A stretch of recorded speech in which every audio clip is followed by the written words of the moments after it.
My name is Commander Velthari of the 6th Dominion Battle Group, and I am going to tell you about the worst day of my military career. Not the most painful day, not the day I lost the most soldiers. I have had worse days by those measures, and I carry every one of them like stones in my chest. But the worst day, the day where everything I believed about warfare, strategy, mathematics, and the nature of intelligent life was quietly and methodically disassembled in front of me. That was the day I faced the humans. Let me give you context, because context matters. The 6th Dominion Battle Group comprised 47 warships. Not small ships, not patrol vessels. Warships built in the orbital yards above Keth Prime, assembled over 7 years by 12,000 engineers, crewed by some of the finest military minds the Dominion had ever produced. My flagship alone, the inexorable Calculation, displaced 4 million tons. Her main battery could strip the atmosphere from a small moon. Her point defense grid could track and intercept 40,000 simultaneous projectiles. Her AI, which we called simply the Accountant, had processing power equivalent to the combined computational output of 3 inhabited worlds. We were, by every objective measure, one of the most powerful military forces in this arm of the galaxy. The human fleet we encountered numbered 11 ships. 11. Our scouts had been tracking them for 6 standard days before the engagement. We knew their tonnage. We knew their weapon signatures. We knew their shield frequencies, their engine output, their crew complements. The Accountant ran the engagement probability model 412 times. 412 times it returned the same answer. The probability of a human tactical victory was 0.003%. My tactical officer, Sub-Commander Prida, had looked at that number and said, with the unshakable confidence of someone who has never been surprised by mathematics, "Sir, I believe the model is being generous." I had agreed. I want to find Prida someday and apologize to her. The engagement began at 3:40 standard hours, Dominion military time. We were in the Velthari Corridor, a stretch of space between 2 dense nebulae that narrowed effective maneuvering room to approximately 40,000 kilometers across. It was strategically valuable for reasons I will not bore you with. The humans were blocking our passage. They had arrived 4 days before us and positioned themselves at the narrowest point of the corridor, a choke point that forced any approaching fleet to funnel through a gap barely wide enough for 3 of our ships to advance abreast. The Accountant noted this positioning and labeled it tactically suboptimal for a defending force of their size. The reasoning was sound. By holding the choke point, the humans gave up their mobility advantage. They would be stationary targets. What the Accountant did not consider, what none of us considered, was that the humans were not defending. They were baiting. We opened with a standard demand of passage, military courtesy. A formality, really, but the Dominion observes its formalities. The human response came back in 11 seconds. 11 seconds is extremely fast for an interstellar communication relay. It implied they had pre-written it. The message was as follows, and I am quoting it exactly from the battle record. "Commander Velthari, we've read your file, impressive career. We're going to ask you professionally to turn your fleet around.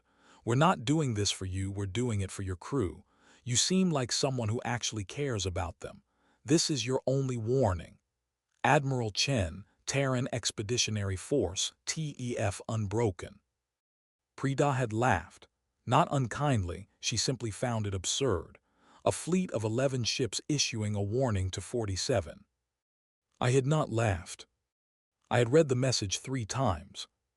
Something about the phrasing, "we're not doing this for you," sat strangely in my mind. It implied consideration, deliberation. It implied they had thought about what was best for my crew before I had. I transmitted back, "Admiral Chen, your warning is noted, stand aside." 11 seconds later, noted. Just that one word. Then the humans did something our sensors had never seen before. What the accountant could not calculate. They turned off their shields. All 11 ships, simultaneously, shield signatures dropped to 0 across the board. My tactical station erupted. Prida was already running diagnostics, checking for sensor malfunction. The accountant began recalculating at a speed that made its processing indicators spike visibly on my command display. "Confirmed," Prida said, and I heard something new in her voice. Not fear, not yet, but its younger cousin, uncertainty. Human fleet has voluntarily dropped all defensive shielding. No malfunction detected on our end. Their power readings suggest the shield systems are still function. They have simply chosen not to use them. Why, I asked.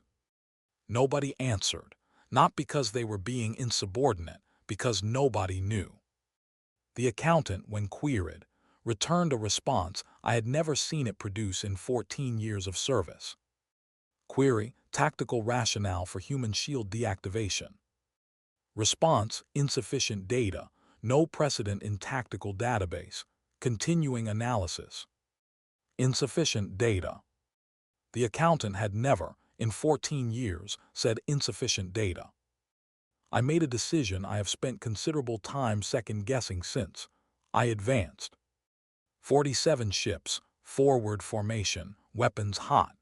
If the humans wanted to fight unshielded, we would give them the mercy of a quick engagement. The first thing they did was not fire their weapons. The first thing they did was split. 3 groups, 4 ships, 3 ships. They peeled away from the choke point in 3 directions simultaneously, not fleeing, not retreating, but spreading. Geometric, like they had rehearsed this 1,000 times. "They're running," Prita said. "No," I said, "they're not." I could not have told you why I said that. Instinct. 40 years of military experience generating a conclusion faster than my conscious mind could justify it. The humans were not running. Their engine output was too controlled. Their vectors were too precise. They were deploying. The accountant flagged it 0.4 seconds later. Human fleet formation change consistent with a deployment pattern, cross-referencing with known tactical databases. No match found. Continuing analysis. Again, no match found. All ships track the split groups, I ordered. Weapons free, prioritize the largest cluster. And then every communication channel on every ship in my fleet went white. Not jammed, white. There is a difference. Jamming produces static interference noise. What happened to our communications was something else. Every channel suddenly carried a single, clear, perfect signal. The same signal, simultaneously. It was music. Narrator note: pause here. Let the absurdity breathe. Then continue quietly. Human music. We had it in our database.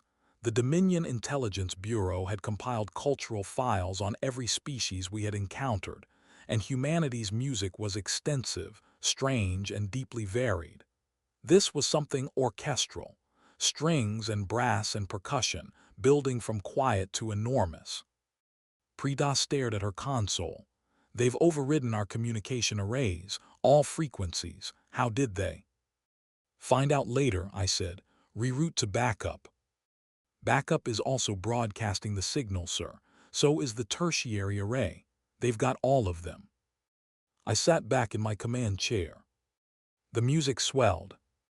And then one of my gunners, a young officer named Vasek, 2 years out of the academy on his first real deployment, said very quietly, "Sir, I know this piece. It's from their cultural archives. I think it's called O Fortuna. It's about the wheel of fortune, about fate turning, about the moment when everything changes." I looked at him. He looked pale. I looked back at my tactical display. The 3 human groups had completed their deployment. I finally understood the shape of what they had done. They had surrounded us. The geometry of 11. 47 ships. Surrounded by 11. I want you to understand how impossible that should have been. The Velthari Corridor is 40,000 kilometers across. We were a fleet of 47 vessels spread across a significant portion of that space. For 11 ships to achieve effective encirclement of 47, outnumbered 4 to 1, was not merely difficult. It was mathematically reckless. The accountant said so explicitly. Human formation constitutes encirclement attempt with force ratio of 1:4, 27 in Dominion favor. Human forces are spread thin. Concentrated breakthrough at any vector will break encirclement with 97.3% probability. Recommend immediate thrust at vector 7 Baker. 97.3%. I gave the order. 12 of my ships formed up on Vector 7 Baker, directly at the weakest point of the human encirclement, where only 2 human vessels held position. The math was simple: 12 against 2. Even unshielded, those human ships would be overwhelmed before they could inflict significant damage. We closed to firing range. The 2 human ships did not move. The accountant said, human vessels holding position, no evasive action, no power surge to weapons, they appear to be waiting. My lead gunship opened fire. The human ships still did not move. The shots hit, and the human ships, shieldless, absorbed direct hits from Dominion battle cannons and did not die. The accountant's damage assessment came back in fragments, each one more confused than the last. Preda's voice had lost all its professional steadiness. What are their ships made of? Nobody answered. What their ships were made of, we would learn later, much later in the quiet and embarrassing aftermath, was something humans called reactive composite layering. A hull technology they had developed from first principles that absorbed and redistributed kinetic and energy impacts across the entire vessel structure, rather than concentrating them at the point of impact. It was not a shield. It was something stranger, something that turned the ship itself into a shock absorber. They had been building it for 40 years. In secret. While their diplomatic representatives smiled and signed treaties, and attended cooperative conferences and brought banana bread. And then the human ships fired back. This is the part I find hardest to describe accurately, not because the tactical details are complicated, but because the emotional reality of it is difficult to convey to someone who was not there. The 2 human ships at Vector 7 Baker did not fire their main weapons. They fired what the accountant initially classified as secondary armament, light category, threat level minimal. What they actually fired were targeted electromagnetic pulses of a frequency we had never encountered, calibrated. We understood this only in retrospect, to the exact resonance frequency of Dominion shield generators. They knew our shield frequency. They had known it before the engagement began. Every ship they hit had its shields collapse, not damaged, collapsed, fully, instantly. The generators would restart, but it took 11 seconds during which a Dominion warship was as vulnerable as a paper boat in a storm. And the humans had timed their main weapons to fire in that window. 4 of my ships died in the first 6 seconds. The things they knew. The engagement lasted 22 minutes. I have reviewed the battle record many times since. I have had it reviewed by the Dominion War College, by 3 independent tactical analysis firms, and by a retired Saurian general who is considered the finest military strategic mind currently living. Every analysis reaches the same conclusion. The humans did not win by being stronger than us. They won by knowing us. They knew our shield frequencies, compromised, we believe, through a data breach that occurred 14 years prior, which we had considered inconsequential because the information had never been misused. Until now. They knew our communication protocols and had built a device specifically to exploit them. The music broadcast was not random. It was designed to create what human psychologists call cognitive disruption. Something about hearing unexpected emotional content during high-stress situations interrupts decision-making patterns.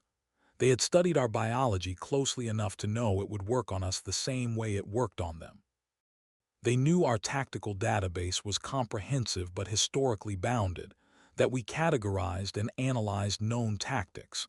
So they used tactics that had never been used before, not because those tactics were necessarily superior, but because they would not appear in our database. Every time the accountant said, "No match found," that was a human victory before a single shot was fired. They knew our retreat protocols. On 3 occasions during the engagement, when my captains began executing what should have been unpredictable emergency withdrawal maneuvers, human ships were already positioned on our exit vectors. Already there. Waiting. I managed to reach Admiral Chen on a direct channel in the 14th minute. I do not fully know why. Perhaps to understand. Perhaps to find some flaw in what was happening, some mistake I could exploit. She answered immediately. Admiral Chen was a small woman by human standards, with gray at her temples and the kind of eyes that gave nothing away, not coldness, not warmth, just attention.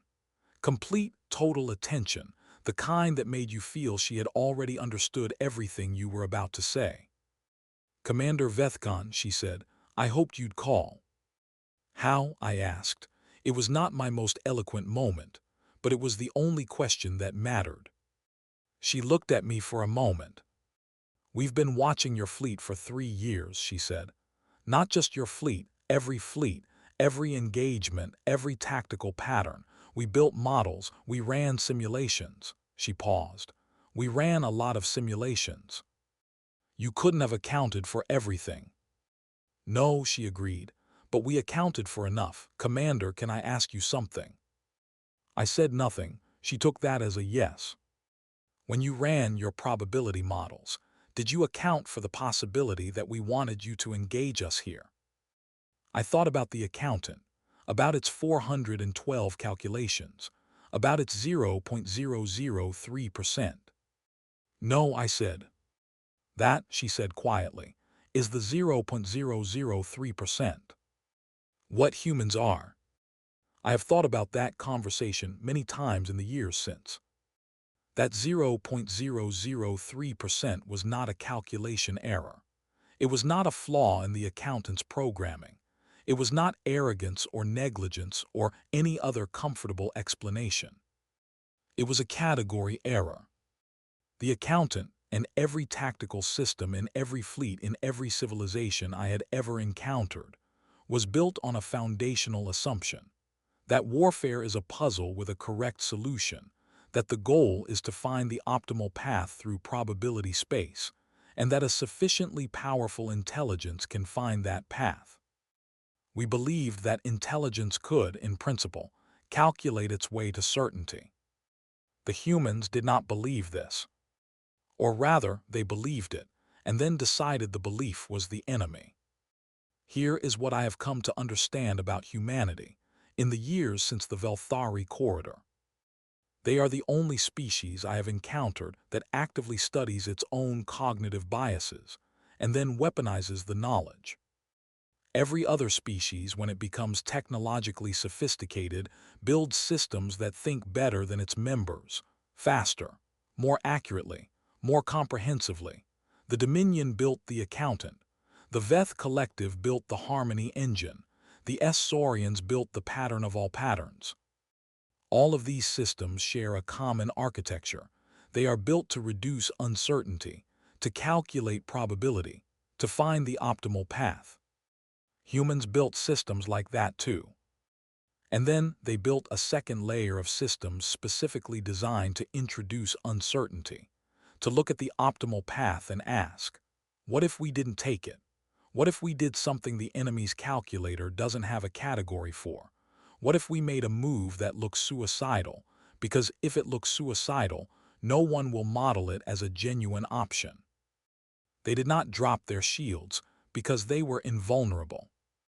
They dropped their shields because dropping their shields was not in our tactical database as a viable combat maneuver. It forced the accountant to recalculate from scratch. It bought them 14 seconds of our confusion. 14 seconds in their plan was enough. Because they had calculated exactly what we would do with those 14 seconds. There is a human philosopher I have read extensively in their literature since the engagement named Sun Tzu. He lived approximately 4,000 years ago by their calendar and wrote a short text on warfare that their military academies still teach today. The central insight of that text is this: all warfare is deception. Not skill, not strength, not technology. Deception. The humans have been living with that idea for 4,000 years. They have been arguing about it, testing it, refining it, building entire military traditions around it. While the rest of the galaxy was building bigger weapons and faster ships and smarter computers, humanity was asking a different question. Not how do we win, but how do we make them lose? The difference sounds small. It is not small, it is everything. The second warning. At the 19th minute of the engagement, I made the call no commander wants to make. I ordered full retreat. What remained of my fleet, 29 ships, of which 11 were severely damaged, began to withdraw from the Velthari Corridor. The humans let us go. They could have pressed the engagement. Their ships were largely undamaged. Their encirclement was still holding. The accountant, even in its confused state, estimated they had a 67% probability of destroying an additional 12 to 15 of my vessels if they pursued. They did not pursue. They held position at the choke point and let us leave. And as my flagship passed the edge of their formation, Admiral Chen sent one final message. 11 seconds as before, pre-written.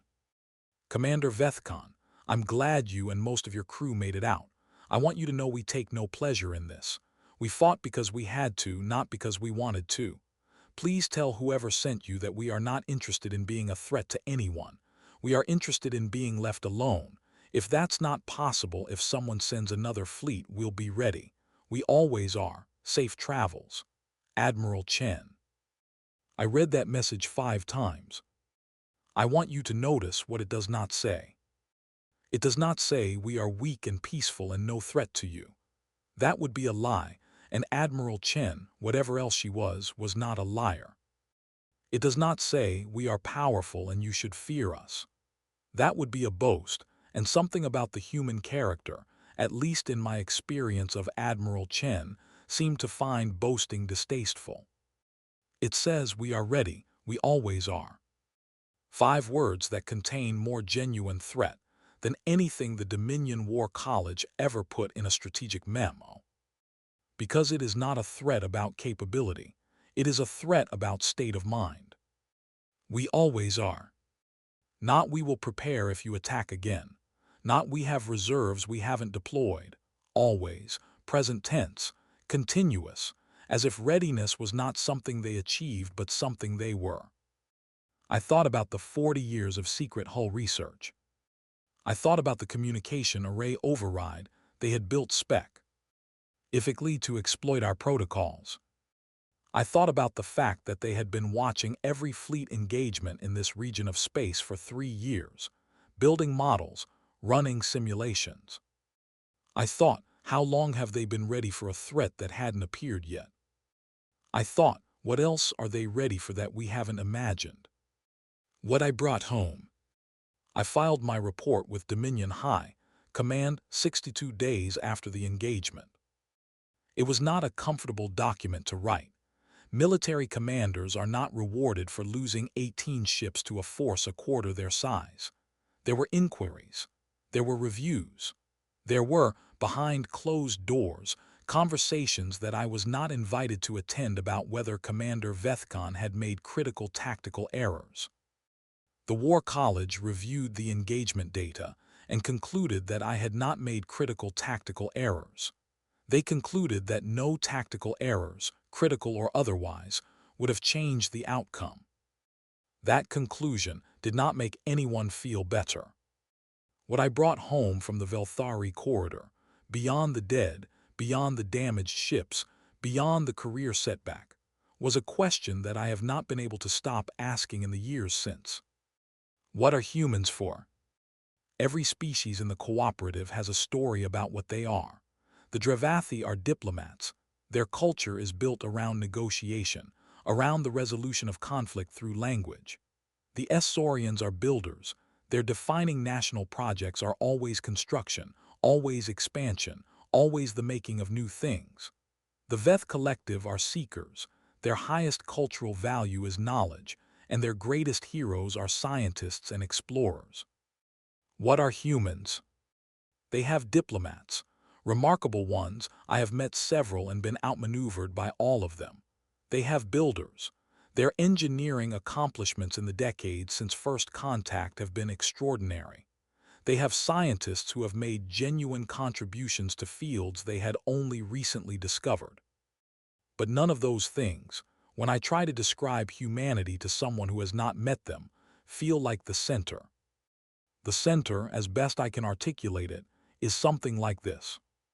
Humans are the species that refuses to accept the answer. Every other civilization, when it encounters a probability model that says 0.003%, updates its plans, finds a different approach, accepts the mathematics. Humans look at 0.003% and ask, but what would it take? And then they go figure out what it would take. And then they do that thing. I have a theory, it is only a theory, and I hold it loosely, about why they are this way. Humanity's homeworld, Earth, is by galactic standards a remarkably violent and unstable environment.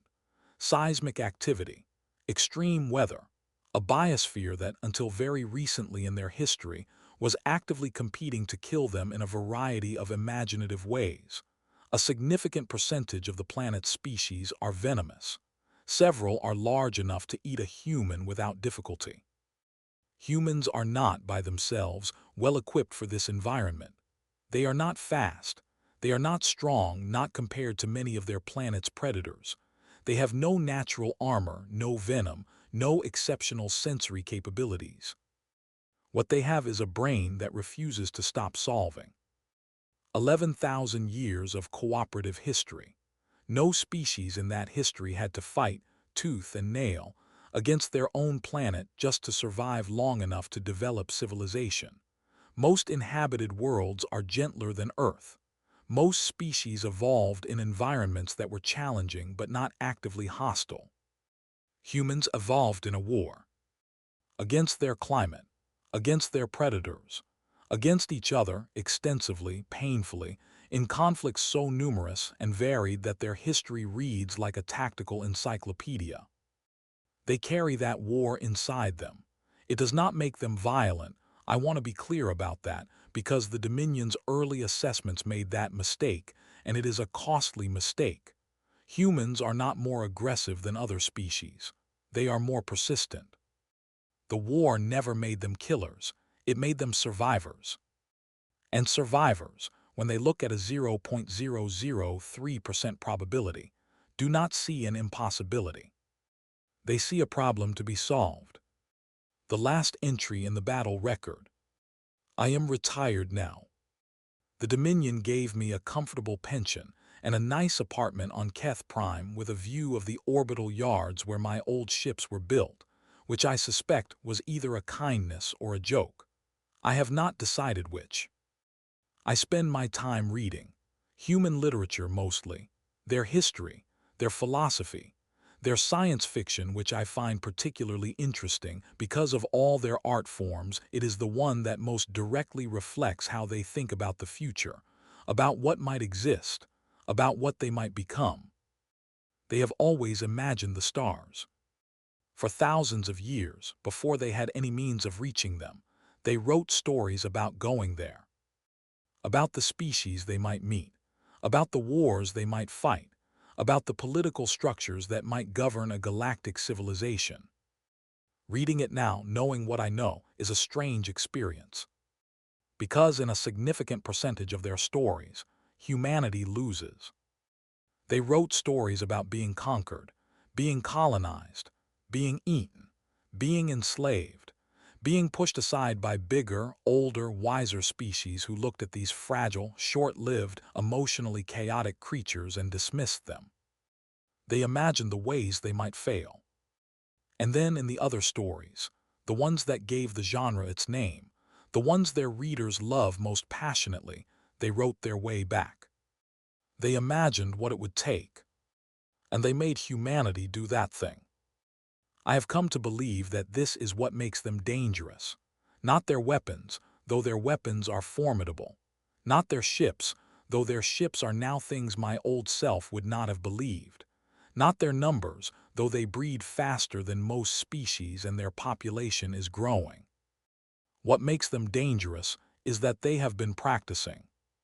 For thousands of years, in books and stories and imaginings, they practiced being defeated and rising again. They practiced facing the impossible and finding the 0.003%. They practiced making the galaxy take them seriously. And when the real galaxy finally showed up, when first contact happened and humanity stepped onto the actual stage of interstellar civilization, they were not surprised. They had been waiting. They had been ready. They always are. The last entry in the official battle record of the Velthari engagement reads as follows. Engagement concluded. Dominion's 6th Battle Group withdrew at 4:02 Standard Hours. Human forces did not pursue. Recommendation. Further engagement with Terran expeditionary forces requires comprehensive reassessment of all tactical assumptions. Addendum, filed by Commander Vethcon, personal notation. We were not defeated by their weapons. We were defeated by their homework. Their homework. 47 warships, the finest military technology the Dominion could produce. The accountant, 14 years of my career. Defeated by homework. I don't find it humiliating anymore. I find it extraordinary. And that, friends, is the story of the Velthari engagement, as told by the commander who lost it. What strikes me every time I come back to a story like this isn't the battles or the ships or the weapons. It's that line, we were defeated by their homework.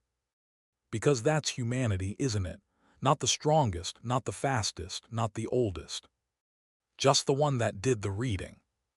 If this story found something in you, something that made you sit up a little straighter, something that reminded you why you're proud to be human, hit that like button. Share it with someone who needs to hear it today. Subscribe to HFY Universe. New stories every week. And if you've got a favorite HFY story you want me to narrate, drop it in the comments below. The galaxy isn't done with us yet. Stay human, I'll see you next time.